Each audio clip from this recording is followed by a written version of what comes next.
Thank you so much for clicking on my channel and for joining me for this review of Basketball Wives Season 10, Episode 26. Finally, the reunion. Praise be to God. It is over. 26 episodes that lasted almost 2 years. We are about done. Okay, so the reunion was hosted by Tamar Braxton. Now, how did she do as a host? I thought she did okay because she understands reality TV. She understands how it works, which is good. So she understands how to get to the juicy parts of stuff. So she was okay. Okay, I give her a passing grade. She didn't blow my mind, but she wasn't as bad as what was that guy's name? Something Sally. He was a basketball player. And I think he hosted the basketball reunion in the very, very beginning. I think it was him. I don't know his first name, but I think his last name was Sally. He was horrible. So here we are with Tamar Braxton. She did fine. She did what she had to do. She took care of business. Okay, fine. Duffy was not in studio. Duffy was joining them remotely because she was under the weather. They didn't say exactly what the hell it was, but she was under the weather. And I have a feeling she wasn't on the stage because I think maybe she was afraid that there might have been a beat down by Brandy. But yeah, she wasn't there. She joined in remotely. As far as the outfits, I wish I could put up the pictures, but I just had this much energy to go looking for them on the internet. And when I couldn't find what I wanted to find, I just gave up. Everybody was fine. Everybody was reunion ready except for British. I don't know why British has this mentality that she's not on the same glam level as the other women. And maybe she's not that kind of a girl to like really glam it up like that. But girl, we can let you slide. And I'm not into fashion. I'm not into clothes. I don't care. I don't care what anybody wears. I don't even care what I wear. I understand that she's more casual. You know, during the season, she wears what she wants. She wears whatever's comfortable. Whereas some of the other ladies, they have to be labeled out all the time. And British does not give that vibe. She really just wants to be whatever, cute, casual. That's her style. But you would think that for the reunion, at least, you don't have to glam it up as big as Jennifer Williams. But girl, you got to do a little something, something. Like a cute pantsuit or a bodysuit. She wore cuter clothes on the season, during the season, than she did at the stand reunion. She had on, I don't know if it was a 2-piece or a 1-piece, I couldn't tell, but it was like spandex, lycra type material.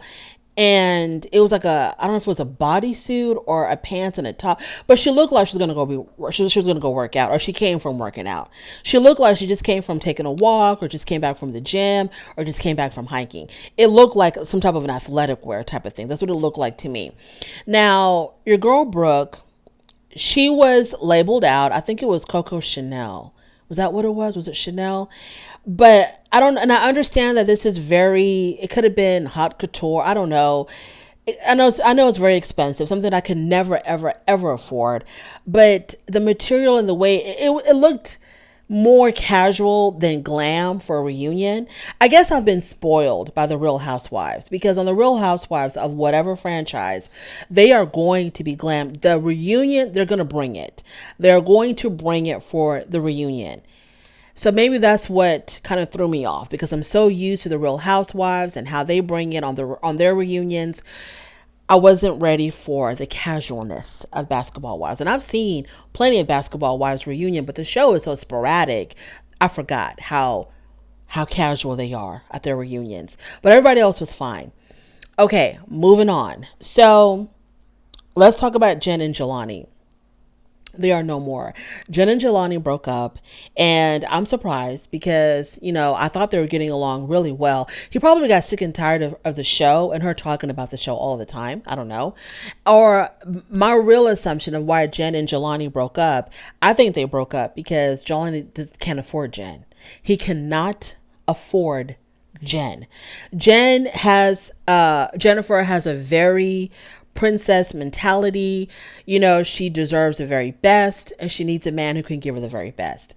I don't think she really cares about sense of humor, conversation, fidelity.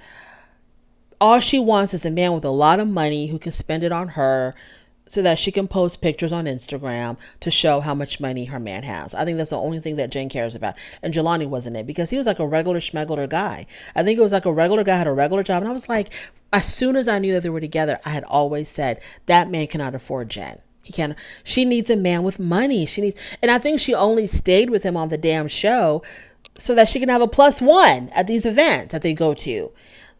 Anyways, so Jen and Jelani broke up, and supposedly she has a new boyfriend, but we don't know who the hell he is. I'm pretty sure he is somebody with money.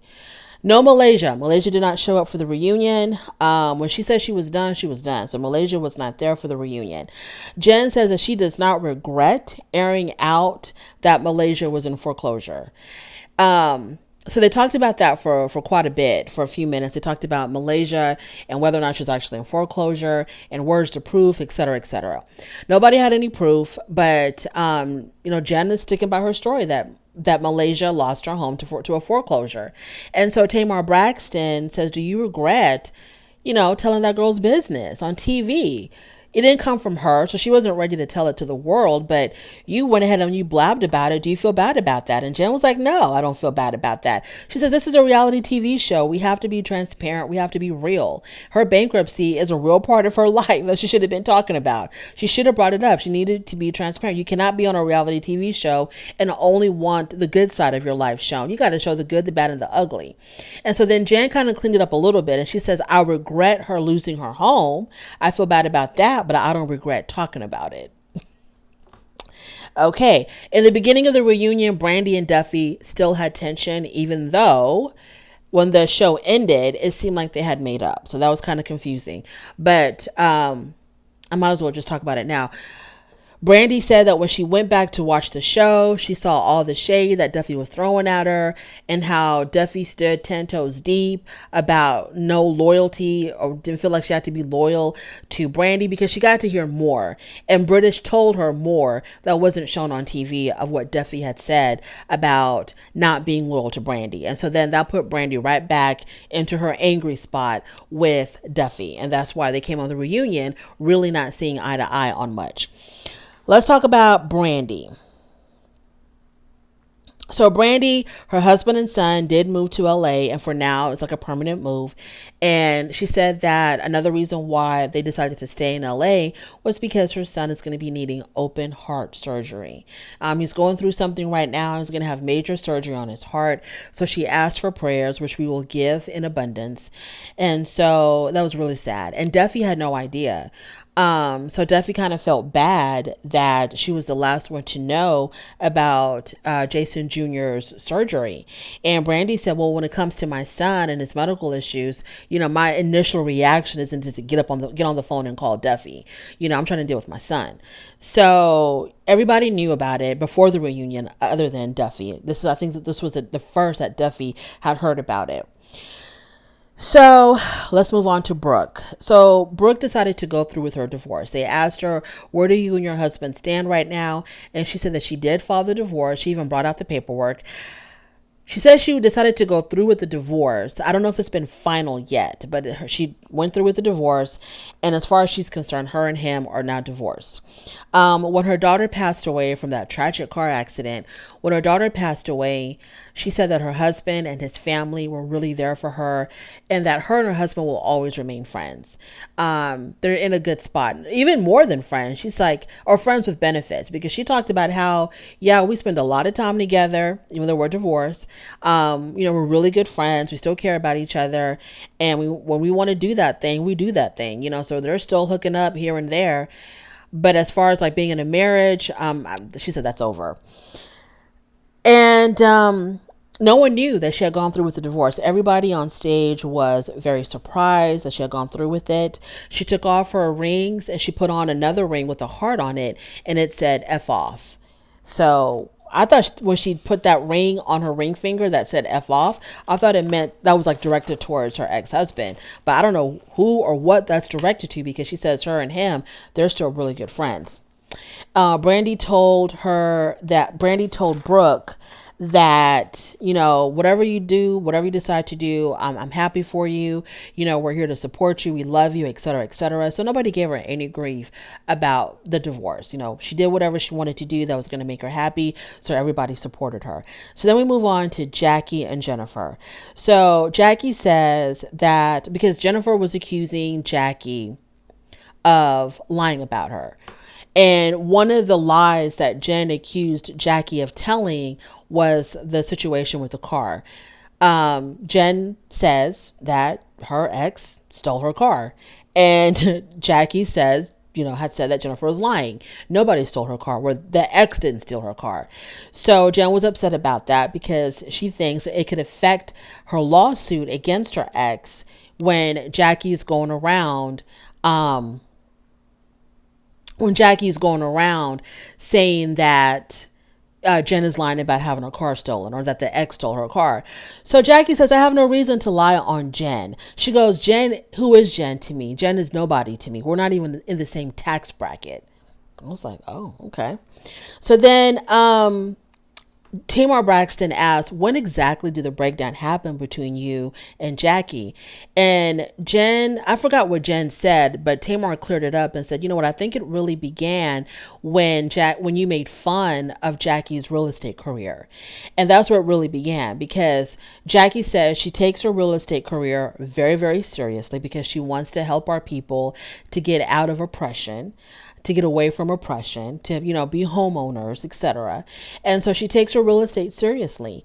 And when they had that phone conversation off camera, Jen made fun of her and was like, your open house was garbage. They give better open houses on Selling Sunset, blah, blah, blah, blah, blah. So that really hurt Jackie. And so Jen asked Jackie, if it hurt you that much, why didn't you check me then? You waited until we were on camera to check me. So why didn't you check me at that moment if it hurt you that much? Jackie really had nothing to say to that. She really had no excuse or no reason of why she didn't check her at that moment if it hurt her so much. Obviously, Jackie wanted a moment in front of the camera. So Jen doesn't really believe that comment really affected Jackie like that, because she didn't check her at the time that it happened, at the time that she said it. She waited until weeks after, and then she brings it up on camera.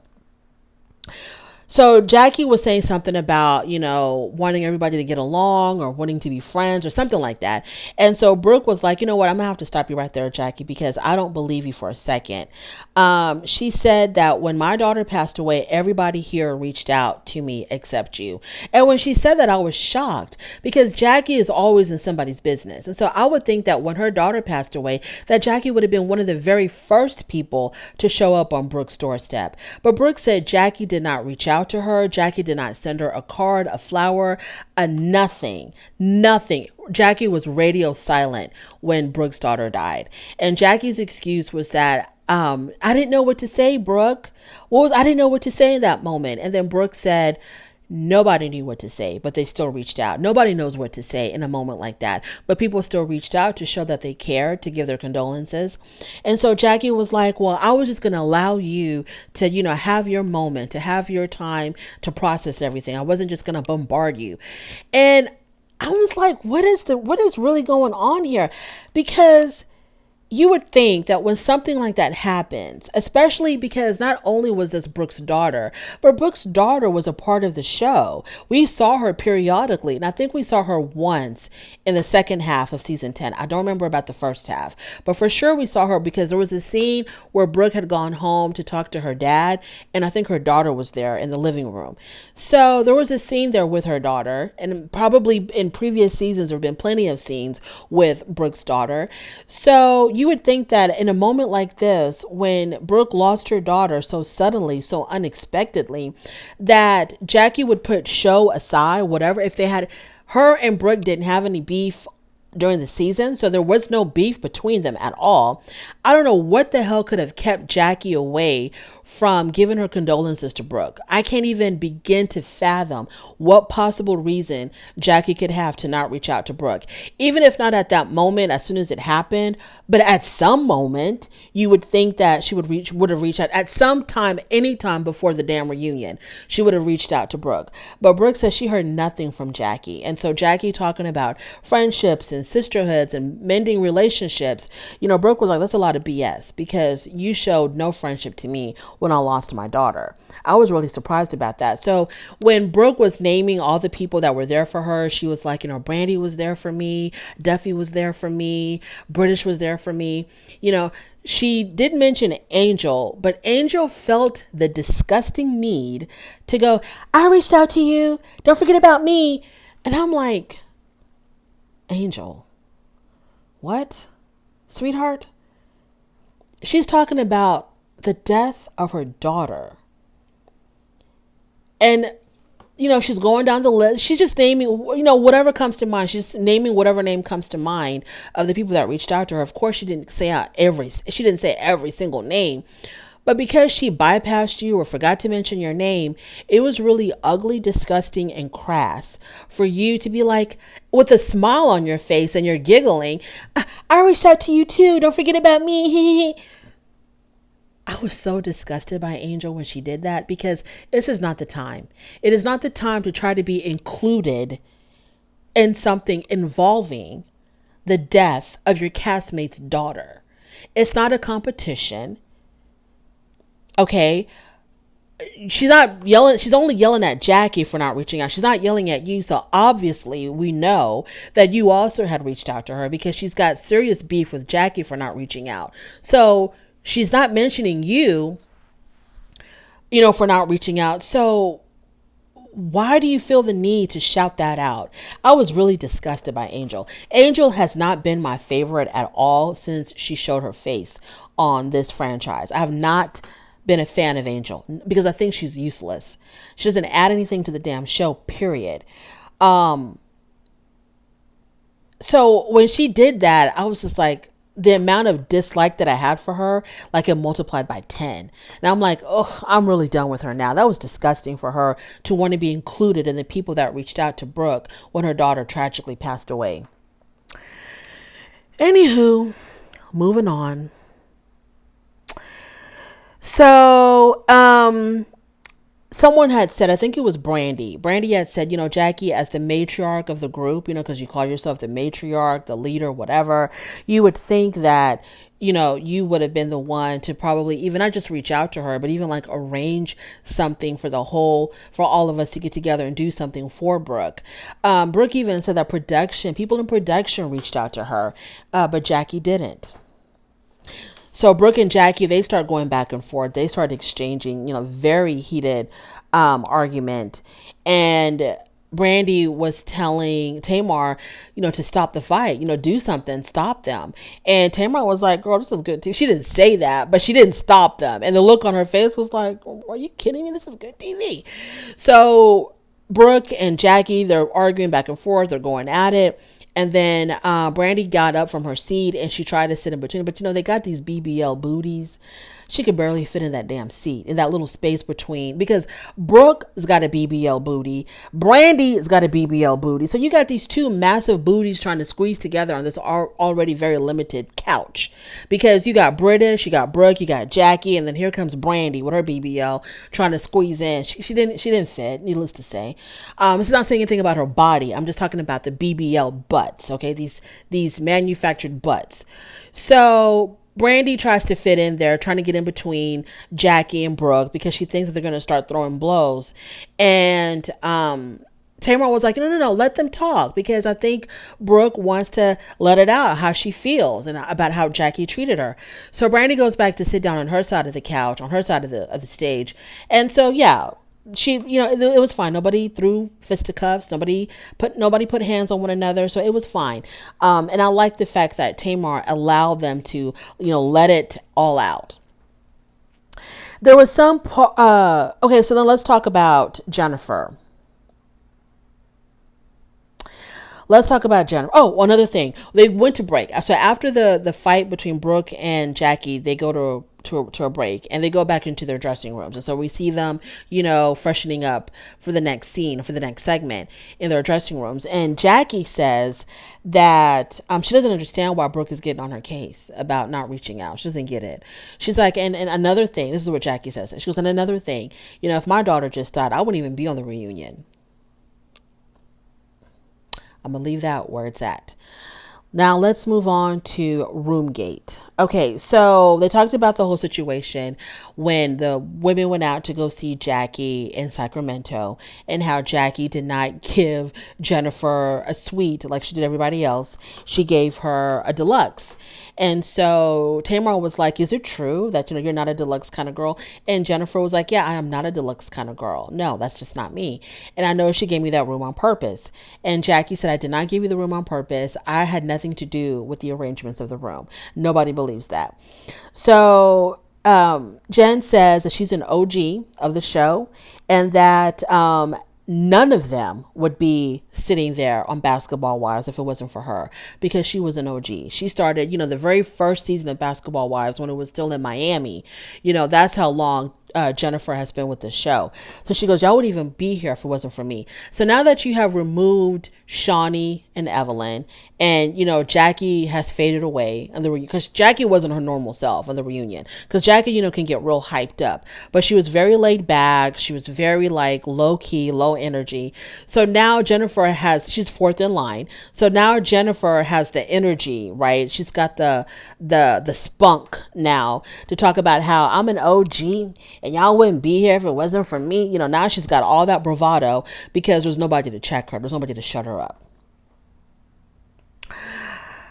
Okay. Then Jennifer talked about how Jackie returns items that she's bought, because basically trying to call her broke. Like, she'll buy something, wear it, and then return it. And then she even had this on her phone. She pulled out her phone, and I don't know how she got this, but she pulled out her phone, and you could see, because there was stuff that like different various items. When you're scrolling through, you see various items that allegedly Jackie had bought and returned. And the things that she had returned were highlighted in red, and the things that she actually kept were highlighted in green. Needless to say, as she was scrolling, there was more red than green.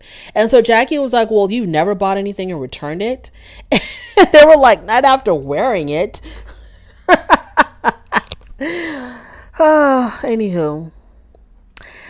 Jackie said that Jen talked about her legal issues just for attention. Her legal issues with her ex-boyfriend. She brought that up on the show just to get attention and because she's broke. Jackie, they talked about the cease and desist, and Jackie says, I don't even know what the hell that paper said. I didn't even look at that piece of paper. I don't even know what it said." So they talked about the cease and desist, and not much came from that. And so that was the end of the reunion. It was very lackluster, but I'm glad that we had it. And Duffy and Brandy apologized to each other once again. If the show comes back, and if Duffy and Brandy come back, they're going to be fighting again. But for now, it's another truce, another apology. They're getting along for now. But yeah, the reunion wasn't, a really big deal. It was cute for what it was. There was a lot of questions. There were a lot of answers to questions that we had. The situation with Brooke's daughter, absolutely devastating. And then the fact that Jackie didn't reach out to her, that will forever boggle my mind. I don't know if we'll ever get to the bottom of that, of why Jackie didn't feel the need to reach out to Brooke, especially when her and Brooke had no beef during the season. And other than when Jackie took him out to the desert, Brooke had a problem with that. She did have a problem with that, but they squashed that, I thought. I mean, they all had a problem with that, and eventually they all got over it. So I don't understand why Jackie would not have reached out at all to Brooke. I'm still puzzled by that. And then Jennifer breaking up with Jelani. Yeah, he couldn't afford her. He was too poor for her, just too poor for her taste. She needs a man who's really got bank to really sustain her lifestyle. There's no way Jelani was going to be able to afford to buy her all those labels all the time. There's just no way. So, yeah, that made sense. Angel, please go take care of your business. Now, I saw something on TikTok about Angel. Some people were complaining about her clothes, that either they didn't come in the right size, that she really doesn't design for plus size people. So you think you're getting something that's going to fit you, but it really doesn't. She advertises that she does fit plus size people, but she really doesn't. Something about that. And just the quality not being what it is. Angel, go. You got 3 kids. You got rock star to take. Girl, go do something else. Stop with the Basketball Wives situation. I don't want to see you anymore on Basketball Wives. You're so unnecessary. You add nothing. And I was really, really disgusted by you when you wanted to be a pick me about, someone's daughter dying. That was just, Anyways, thank you so much for joining me. I really do appreciate it. On your way out, please don't forget to rate the video. If you like this content, go ahead and subscribe. I really do appreciate everybody joining me for all the reviews that I did for Basketball Wives. If it comes back, I don't know if I'll be back, but thank you anyways. And I'll definitely talk to you later.